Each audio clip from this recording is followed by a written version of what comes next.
Welcome to the Tech Egg. Don't get scrambled. Enjoy the video. Start by preparing both your Toyota Glanza and your Android phone for Android Auto. Confirm your phone runs Android 9 or higher before attempting a connection. Make sure your Glanza infotainment system supports Android Auto for model years 2020 to 2024. Inspect the USB port for debris and switch the car to ACC or ignition on mode. Use a high-quality USB 2.0 cable approximately 1.5 meters long for a reliable wired connection.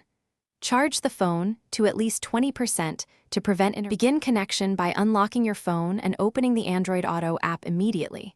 Grant permissions for location, contacts, and media when the app requests them. Plug the phone into the Glanza using the USB cable and watch the car display for prompts. Select Android Auto on the infotainment screen if it does not launch automatically.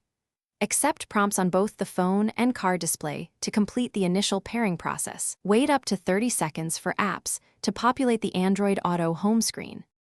Once connected, use voice by holding the steering wheel voice button for Google Assistant.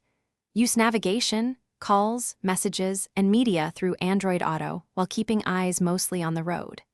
If audio or touch issues occur, try a different USB cable or reboot the phone before further troubleshooting.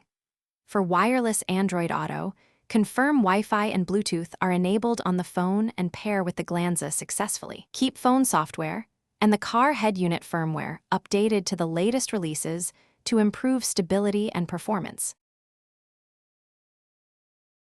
Thanks for watching. Consider subscribing if I helped unscramble your problems.